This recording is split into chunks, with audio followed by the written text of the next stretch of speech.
Welcome to Tulsa, Oklahoma. We're at the Quick Trip Center, and it's one of the largest freestanding buildings in all the world.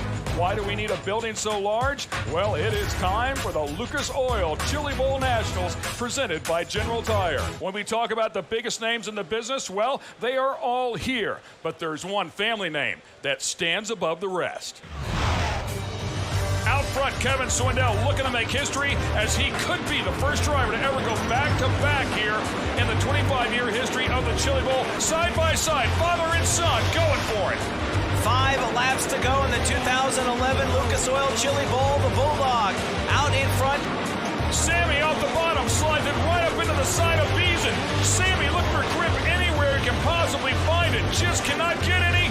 Beason runs into the back of Sammy. White flag coming out this time by for Kevin Swindell as Sammy working the low line. The Bulldog up on top. Pickens with his hands full and Jonathan Beason. 1 lap to go. Here comes Sammy one more time, trying to pull up the slide job on his son. Around the back straightaway. Pickens pushing it. Sammy down to the bottom. Streamers are coming down. Sammy with the early lead. Oh, too close to call. Kevin Swindell jumps the cushion in turns 3 and 4 and holds off his old man by about an inch. Kevin Swindell is the 2-time and defending champion of this Chili Bowl. What an amazing run you've had here the last 2 years. What do you need to do tonight to keep it going?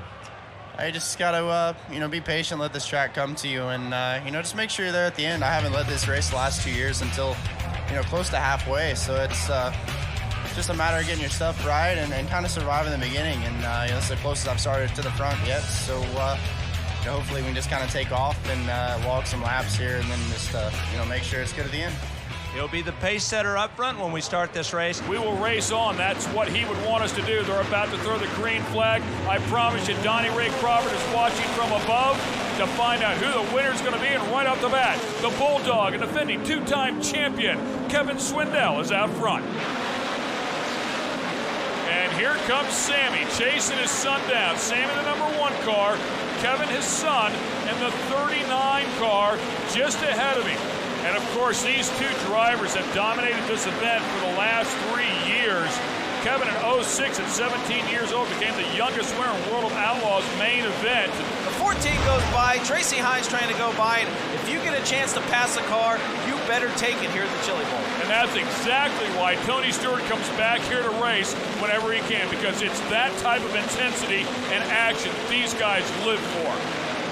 Kevin Swindell still out front as they catch the tail of the field once again, and this is what could allow Sammy to get by the kid. Using one of the lap cars as a pick to try and take the lead, Sammy Swindell is one of the best at doing so. You see the 2 car, that's Bud Kading. Right behind him, the 39, right there at the stripe on the low line. That, of course, is your leader, Kevin Swindell. This is the 26th running of the Lucas Oil Chili Bowl presented by General Tire, and the 2 black cars have been first and second all night long. I'm talking about the number 39 car right there and the number 1 car. That is son and father who have been first and second the entire run. Another big fan favorite here is we go back up front. Sammy Swindell taking a look to the inside of Kevin as they race off turn 2, the battle for the lead. And Sammy Swindell trying to make it a clean sweep, winning the Race of Champions on Tuesday night, winning his prelim night, and of course trying to win the A-main here. He gets hemmed up just a little bit by traffic, and it looks like the best route is up high for Kevin. This is going to come down to Kevin Swindell getting through lap traffic. If we have no more cautions with 10 laps to go, if Swindell can get through the lap traffic, he will win the race. If not, if he gets held up, Sammy will be there to take advantage. Right there on the bottom, the front end up on the chalk as he tries to hang on. Kevin Swindell driving a perfect race so far. And the more laps we run up there, the further it moves out to the outside part of the racetrack as Swindell gets into Michael Pickens to put him a lap down. And again, Sammy reeling in the Bulldog, Kevin Swindell, as we go on board with Brad Kuhn, the leader's right behind him. It's one thing to catch him, it's another thing to pass him. Of course, Brad Kuhn, also a 2-time National Midget Driver of the Year, has won midget championships with USAC and Badger. PRI, see how close they get. Open wheel racing, that's what it's all about. If you're afraid, you better stay in the pits. And Swindell gets around Brad Kuhn, now looks to the inside of Mike, and here comes Sammy. That could be it right there. Here comes Sammy. Sammy dives down on the bottom. Can he take advantage of it? Right behind Brad Kuhn. No, it's not going to happen yet. Kevin Swindell right back to the top, clears Brad Kuhn. It comes down to the family Swindell once again like we saw 1 year ago. In behind Rico Abreu now. Oh, and Sammy gets hit by Kuhn. They touch and Swindell slides high and one. Somehow hangs on to it. The car is not broken. We want to tell you something. As the white flag flies, 1 lap to go. I promise you, if Sammy Swindell can beat his son, he will do so.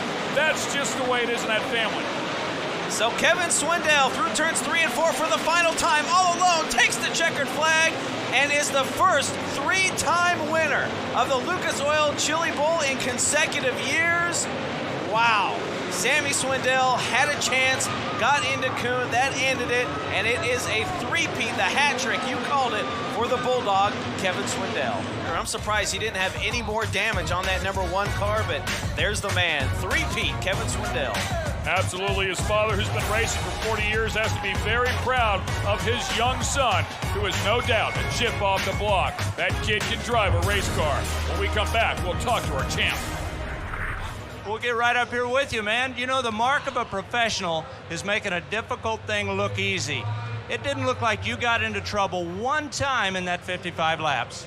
Yeah, you know, I looked up one time and it was 40 laps, and I was like, wow, this went by quick, you know, and I had a lot of fun in traffic on the prelim night, and, you know, I haven't really raced in traffic for a while, but I hated that, and then as soon as this thing took the checker, I was like, that was fun, man. So it's, we always have interesting interviews here, don't we? We do. You know, you had no way of knowing, but there toward the end, your dad reeled you in a little bit and caught you in some traffic. Did you know he was there? I knew he had to be. You know, there was just nowhere to go, and, you know, Kuhn was fast enough that he could kind of keep up, and it was like everywhere I wanted to go, and the bottom was gone, and I needed to be on the top, but those guys were up there, so it's just, you know, trying to slot through him. I tried to squeeze him one time, and he run back down in there on me, so it's, you know, it was tough, and I knew he had to be there because I could watch the screen a few times. He was basically pushing me there at the beginning, so it was a lot of fun, though. Outstanding job. Congratulations. Thank you so much.